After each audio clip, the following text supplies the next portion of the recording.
पिछली बार हम इस स्लाइड पे रुके थे कि बस्ती कैसे देना चाहिए। रुग्ण सोया हुआ है बस्ती शैया पर। बस्ती शैया इज द कॉट। बस्ती जहाँ दी जाती है वो कॉट बस्ती शैया है। बस्ती शैया पर रुग्ण सोया है। कैसे सोया है? वाम पार्श्व, मतलब लेफ्ट लेफ्ट साइड पर सोया है। वाम पार्श्व पे पेशेंट सोया है। फिर वैद्य उसके पास जाता है और उसका दक्षिण पाद, मतलब दक्षिण पांव, राइट लेग को कोष्ठ की तरफ मोड़ता है। कोष्ठ की तरफ मोड़ता है मतलब उसको, पेशेंट को हेल्प करता है उसका राइट पांव पेट की तरफ ले जाने से। इससे क्या हो जाता है? इससे गुद भाग जो है वो क्लियरली दिख जाता है। Otherwise if in the normal course if you see the गुद भाग is not clearly visible in the normal course. You can see the buttocks but you cannot see the anus. तो इसीलिए एनस को clear करने के लिए, anus को ठीक से विजिबल करने के लिए इस प्रकार की व्यवस्था की जाती है। फिर गुद और बस्ती नेत्र दोनों को, नेत्र मतलब नेत्र का जो मुख है आगे वाला, उसको स्नेहन कर कर पहली कर्णिका कहाँ तक है? 1/4 of the length of the बस्ती नेत्र। बस्ती नेत्र का जो पूरा लेंथ है उससे आगे का 1/4 पहली कर्णिका है। तो गुद और नेत्र को स्नेहन करके पहले कर्णिका तक नेत्र को अंदर डालते हैं। कैसे डालते हैं? धीरे से डालते हैं, एकदम जोर से नहीं डालते। ये मैंने पिछली बार भी बता दिया था कि आजकल हम कैथेटर यूज करते हैं, तो एंड फॉर दोज, मतलब सिर्फ स्नेहन ही नहीं, आज की तारीख में we have very nice local anaesthetics also, जैसे जाइलोकेन या लिग्नोकेन जेली आता है। तो if you feel that the patient has any problem even with a catheter, you can apply that jelly. Xylocaine या लिग्नोकेन जेली भी आप apply कर सकते हैं, ताकि कैथेटर अंदर डालते वक्त और बाहर निकालते वक्त you can reduce the amount of pain the patient has. अच्छा, अगर कैथेटर से दर्द है तो नेत्र से कितना होता होगा उन पेशेंट्स को जिनको गुदावली में कोई व्रण है या फिर जिनको परिकर्तिका है, तो इनको बहुत सारा पेन होता होगा। तो over a period of time अगर परिकर्तिका वाले पेशेंट को बस्ती देने से मना किया है, तो right now because we have better नेत्र मतलब catheters and we also have xylocaine and lignocaine jellies which are very nice pain reducers, actually anesthetics।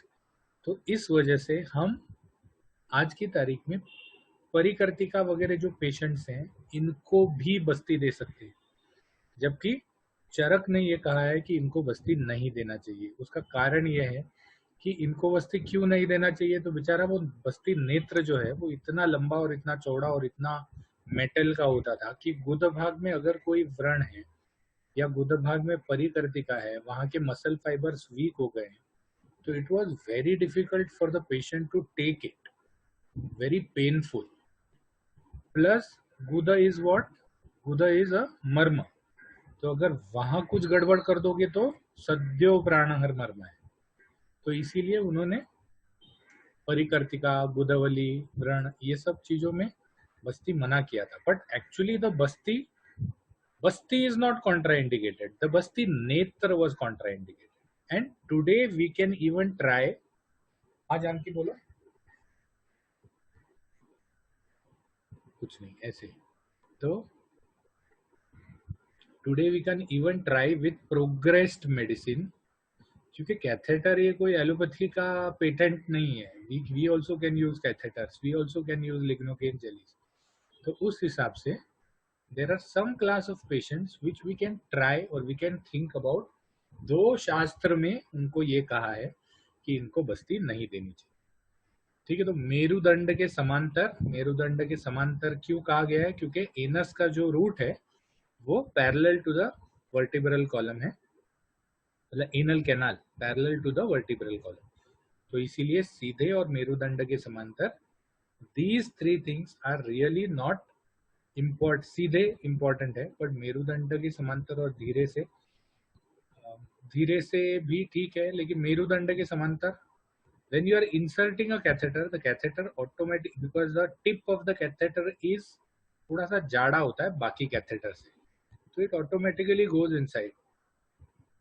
No tremors, no tremble, and with swiftness. Tremors मतलब हाथ हिलने नहीं चाहिए, tremble मतलब ऊपर नीचे ज्यादा नहीं होना चाहिए, और स्विफ्टनेस मतलब जो एक बार स्पीड आ गया उसी कंटिन्यूअस स्पीड में एक जोर से फुट को धीरे से दबाएं. सो अब ये धीरे से दबाएं, this is something which is skill, this is something which is skill. एक बार आप 4-5 बस्ती दे दोगे तब वो धीरे धीरे आएगा, दैट इज स्किल. तो what is the usual time in giving a बस्ती? तो अगर हम मात्रा बस्ती देते हैं 30 ml का, तो we finish the Basti round about 30 seconds. तो 30 सेकेंड में 30 मिनट, सॉरी 30 सेकेंड में 30 ml, जिसका मतलब है 1 ml एक सेकेंड में. एक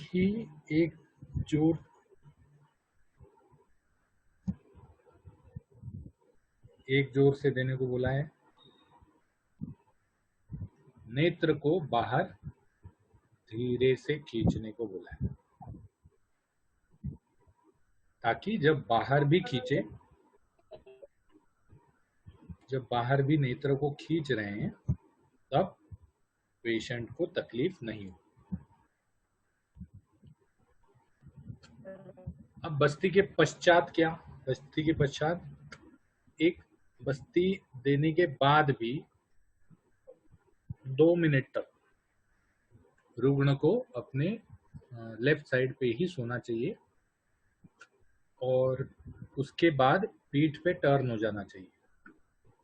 पीठ पे टर्न होने के बाद सर के नीचे तकिया लेके सोना चाहिए, क्योंकि कंफर्टेबली सोने का ये है. मतलब जब तक उसको वेग नहीं आता निरूह बस्ती में, usually it takes somewhere around 8 to 15 minutes. और अगर अनुवासन बस्ती है तो अनुवासन बस्ती में हम पेशेंट को नियरली आधा घंटे तक, मतलब 20 to 30 minutes, depending upon patient को कितना जल्दी है. अगर पेशेंट को ज़्यादा जल्दी नहीं है और अगर दूसरा पेशेंट बाहर वेटिंग नहीं है, तो अप टू 30 मिनट्स हम उसको लेटने को बोल देते हैं.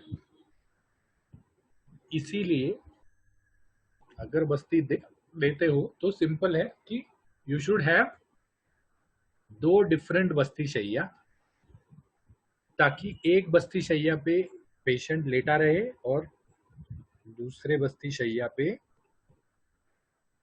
दूसरा पेशेंट ले सके.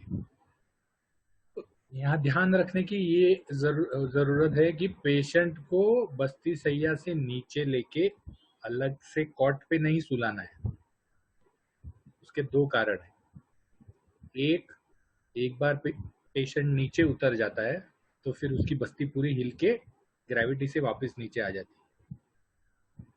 That is one. The second reason is, अगर आप निरूह बस्ती वाले को बस्ती शैया से गद्दी पर ले जाओगे और अगर उसको निरूह बस्ती कंट्रोल नहीं हुई, तो आपकी पूरी गद्दी जो है वो खराब हो जाएगी. तो इसीलिए बस्ती शैया पे ही लेटाना जरूरी है. एक और चीज करना जरूरी है कि आपका जो टॉयलेट है वो बस्ती शैया से ज्यादा दूर नहीं हो, क्योंकि निरूह बस्ती लेने वाले जो हैं, many a times they cannot control the coming out of the बस्ती. और फिर क्या हो जाता है, आपके बस्ती शैया से आपके टॉयलेट तक एक पीली लाइन आ जाती है. सो these are practical things, जो ध्यान रखने की जरूरत है. तो अब चरक ने बताया कि लेफ्ट साइड पे ही पेशेंट को क्यों सुलाना है। तो ये मैंने जब वाम पार्श्व में सुलाना है जब बताया था, तो मैंने ये भी बताया था कि आपका जो रेक्टम है और डिसेंडिंग कॉलन है, that is from the left side of the abdomen. तो जब हम वाम पार्श्व पे सुलाते हैं तो रेक्टम कर्व हो जाता है लेफ्ट साइड पे, और लेफ्ट साइड पे डिसेंडिंग कॉलन होता है, तो रेक्टम में कर्व हो जाने की वजह से वो डिसेंडिंग कॉलन तक चला जाता है। अगर बस्ती मात्रा अच्छी तरह की हो, अगर 1.5 लीटर वगैरह निरूह बस्ती की मात्रा हो, तब आपका ट्रांसवर्स कोलन भी थोड़ा सा भर जाता है।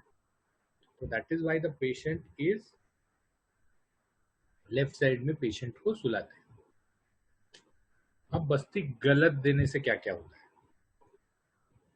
अगर हम तिर्यक नेत्र प्रवेश करें, उन्होंने कैसा कहा है कि सीधा नेत्र का प्रवेश करना चाहिए, बस्ती मार्ग में सीधा नेत्र का प्रवेश करना चाहिए। तो अगर हम तिर्यक नेत्र का प्रवेश करें, मतलब टेढ़ा नेत्र का प्रवेश करें, तो वो एनल कैनाल में जाके लगता है। तो उससे क्या हो जाता है, जब हम बस्ती दबाते हैं तो बस्ती does not flow properly inside, Basti will not be able to flow properly inside, क्योंकि there will be a wall which will inhibit the flow of the बस्ती। अगर ट्रेम्बल आ गया या अगर ट्रेमर आ गया, बस्ती नेत्र हिल गया अंदर, आपने बाहर से हिलाया और बस्ती नेत्र अंदर हिल गया, तो because of an unsteady hand the anus will be wounded, the anus will be wounded. अगर प्रेशर फ्लक्चुएट हो गया, अगर बहुत ज्यादा प्रेशर चला गया या बहुत कम प्रेशर चला गया, तो द बस्ती माइट गो। अब वहां पर उन्होंने बोला है कि अन्नजा हिक्का, अभी अभी नाश्ता किया है, अन्नजा हिक्का, ठीक है। तो एनीवे, प्रेशर फ्लक्चुएट हो गया तो एक तो वो कोलन से आगे जाता नहीं है, मतलब रेक्टम में ही बैठा रहता है, और दूसरा अगर ज्यादा जोर से दी गई तो बहुत ऊपर तक चला जाता है। तो उन्होंने कहा है ये कंठ तक जाता है, लेकिन कंठ तक वगैरह नहीं जाता, वो बहुत ऊपर तक चला जाता है, एंड इट ट्रांसवर्स कोलोन को भी पार करके फिर वो असेंडिंग कोलन में चला जाता है, और असेंडिंग कोलन में जब चला जाता है ना, तो उसका बाहर आने का चांसेस बहुत कम हो जाता है। मतलब उतना पार्ट जो है बस्ती का जो असेंडिंग कोलन में चला गया।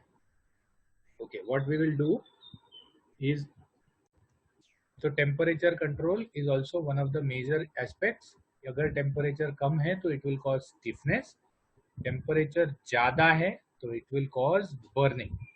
तो what we can do is, जब हम बस्ती दे तो पहले बस्ती द्रव्य में एक उंगली के पीछे वाले, मतलब ऊपर वाले पार्ट, जो तलवे का पार्ट है वो नहीं, ऊपर वाले पार्ट से बस्ती, मतलब नाखून के नीचे वाले पार्ट से बस्ती का टेम्परेचर चेक करें। अगर बहुत ही बर्निंग या बहुत ही गर्म है तो let the patient sleep for some time, sleep मतलब rest for some time till the basti cools down. Oil content, अब अनुवासन और निरूह में, निरूह बस्ती जो है वो काढ़े की होती है ऐसा हमने सुना है, लेकिन निरूह बस्ती में भी थोड़ी मात्रा में तेल डाला जाता है, जो हमने लास्ट 2 स्लाइड पहले देखा था, जब निरूह बस्ती कैसे बनाते हैं वो बताया था।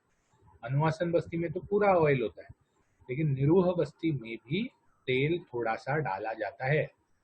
अगर तेल नहीं डाले, उनका कहना है कि अगर तेल नहीं डाले तो स्तब्धता आ जाती है, उस पार्ट में स्तब्धता आ जाती है, वो पार्ट स्तब्ध हो जाता है, स्टिफ हो जाता है। और अगर तेल ज्यादा डाला गया तो वातक प्रकोप हो जाता है। अब तेल से वातक प्रकोप क्यों होता है, क्योंकि तेल जो है वो फैलता है तो वहां से जो वात का कार्य है, जो एब्जॉर्प्शन का कार्य है, वो ठीक से नहीं हो पाता, तो इसीलिए वातक प्रकोप हो जाता है।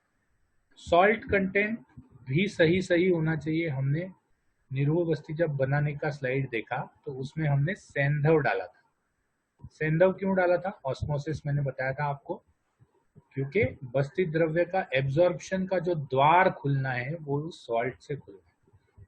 तो जब सॉल्ट कंटेंट नहीं है या कम है तो कोई एक्शन होगा ही नहीं बस्ती का, और अगर सॉल्ट कंटेंट ज्यादा है तो एक्सेसिव एक्शन हो जाएगा।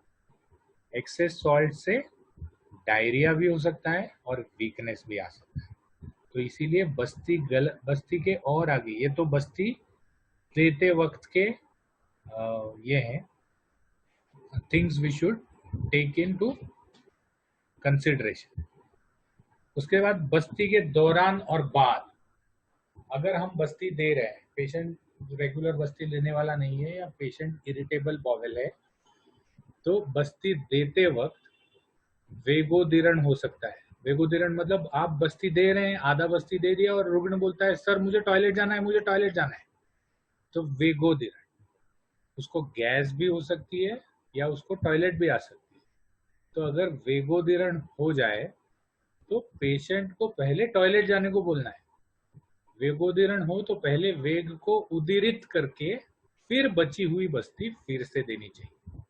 बस्ती की मात्रा को बढ़ाना नहीं चाहिए, मतलब अरे 1.5 लीटर में से आधा तो निकाल दिया होगा, चलो वापस 1.5 लीटर डालते हैं, नहीं, बची हुई बस्ती जो है वो फिर से देनी चाहिए।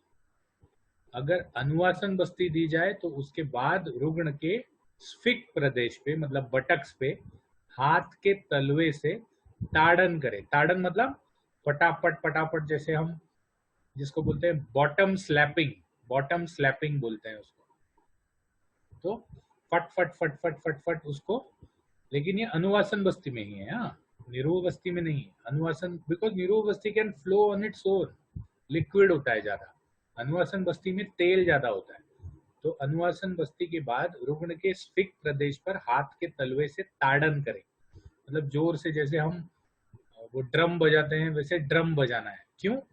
तो बस्ती ऊपर तक जाए या बस्ती अंदर तक जाए, इसके लिए बाहर से थोड़ा सा एक फोर्स देना है उसको। फिर उसको पीठ पे लिटा के पादांगुली खींचे, जैसे हम पांव की उंगलियों को खींच के कट कट आवाज निकालते हैं उसमें से, तो पादांगुली को खींचे। अब ये क्यों खींचे इसका कोई एक्सप्लेनेशन मेरे पास नहीं है। उरु जंघा पाद तल पर मालिश करें। हाँ, एक एक्सप्लेनेशन इसका ये हो सकता है कि उरु जंघा और पाद तल पर जब हम मालिश करते हैं या फिर पादांगुली जब हम खींचते हैं तो हम थोड़ा सा सर्कुलेशन बढ़ाने का कोशिश करते हैं, बेली बटन या नाभि के नीचे सर्कुलेशन बढ़ाने का कोशिश करते हैं। तो इसीलिए उरु जंघा और पाद तल पर तेल से मालिश करें, मतलब पांव पे, पूरे पांव पे तेल से मालिश करें। फिर रुग्ण अपना तकिया ले या आपका तकिया ले और सो जाए। सो कब तक जाए? निरूह बस्ती में जब तक उसको वेग नहीं आता तब तक, और अनुवासन बस्ती में अराउंड आधा घंटा। अगर वेग उससे पहले आ गया तो वेग के पहले, लेकिन अनुवासन बस्ती में वेग हमको 6 से 8 घंटे के बाद आना अपेक्षित है। तो एटलीस्ट आधा घंटा तो रुग्ण को लेट के रखना चाहिए। अब ये भी चीज जो है, this is something which is मुझे समझ में नहीं आई। उनका कहना ये है कि प्रथम बस्ती जो है वो वात को मार्ग से हरण कर देता है, द्वितीय बस्ती पित्त को मार्ग से हरण कर देता है, और तृतीय, ये द्वितीय डबल लिख दिया मैंने, तृतीय बस्ती जो है वो कफ को मार्ग से हरण कर देता है। प्रोबेबली इसका ये मतलब हो सकता है कि पहला वाला बस्ती जो है वो वात का चलन जो है वो ठीक कर देता है, दूसरा वाला बस्ती एंजाइमेटिक एक्शन ठीक कर देता है, और तीसरा वाला बस्ती जो है वो वहां के म्यूकस लेयर तक पहुंचता है। तो इसीलिए उनका ये कहना हो सकता है।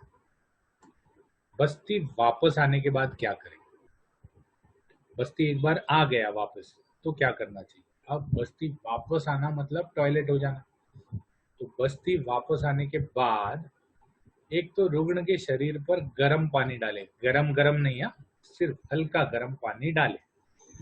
अब ये तो निरूह बस्ती में आप पॉसिबल है, लेकिन निरूह बस्ती में भी शरीर पे गर्म पानी डालने के लिए अगर आप ओपीडी लेवल पे गर्म निरूह बस्ती दे रहे हैं ओपीडी में, तो पेशेंट को गर्म पानी डालने के लिए 2 कपड़ा लाना पड़ेगा, एक जिस पे गर्म या फिर उसको।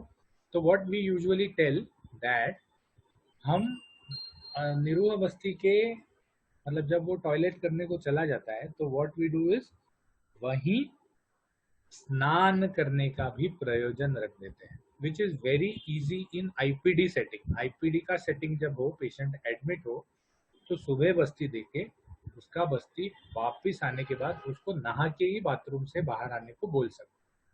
तो रुग्ण के शरीर पर गर्म पानी डालें। लेकिन ओपीडी के सेटिंग में it is many a times not possible that patient के शरीर पे गर्म पानी डाल सकते हैं। तो what we can do is at least we can ask him to sit away from the fan or sit where the fan is not working, ताकि थोड़ा सा शरीर में गर्मी आए।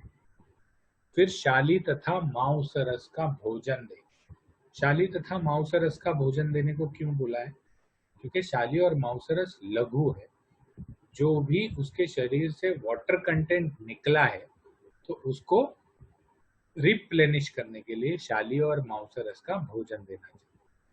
बाद में रुग्ण लघु भोजन करे। लघु भोजन मतलब हल्का भोजन। पंचकर्म में हमेशा ध्यान रखना चाहिए कि जब तक पंचकर्म चल रहा है तब तक पेशेंट को लघु भोजन ही दे। लघु भोजन में क्या क्या दे सकते हैं? तो जैसे वातज है तो मांसरज दे सकते हैं, पित्तज है तो दुग्ध दे सकते हैं, कफज है तो यूष दे सकते हैं। यूष मतलब जो मूंग का सूप वगैरह बनाते हैं ना, लेग्यूम्स का, तो उसको यूष कहते हैं। और एक बस्ती वापस आने के बाद ही दूसरी बस्ती दे। बस्ती वापस आने के बाद, उसके बाद दूसरी बस्ती दे। एक बस्ती आपने दे दी, वो वापस नहीं आई और आप दूसरी बस्ती दे रहे हो, तो that is wrong. It may damage the health of the patient. This many a times happens specifically in anuvasana basti. अनुवासन बस्ती आपने दे दी और अनुवासन बस्ती 6-8 घंटे तक वापस आई ही नहीं, तो that they have told in the last chapter, पिछले चैप्टर में उन्होंने बता दिया है कि अगर अनुवासन बस्ती 8 घंटे तक वापस नहीं आए और अगर पेशेंट को कोई तकलीफ नहीं हो तब आप दूसरे दिन बस्ती दे सकते हैं। अगर कोई तकलीफ है तो दूसरे दिन बस्ती नहीं दे सकते। ठीक है, तो बस्ती के बाद दूसरी बस्ती तभी दी जाती है जब पहले बस्ती वापस आ जाती है।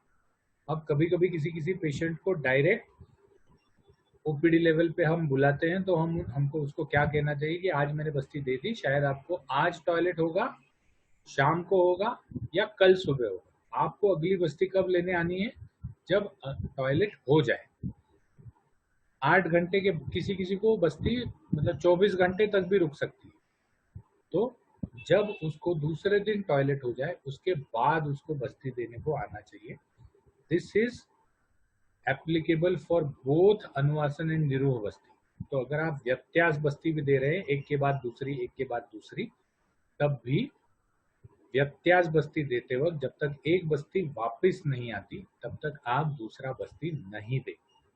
ठीक है, अनुवासन बस्ती में it is really not possible कि बस्ती वापस नहीं आए। मैंने तो आज तक एक भी पेशेंट नहीं देखा। लेकिन निरोह बस्ती, लेकिन अनुवासन बस्ती जो तेल की बस्ती है उसमें ये हो सकता है। ठीक है, तो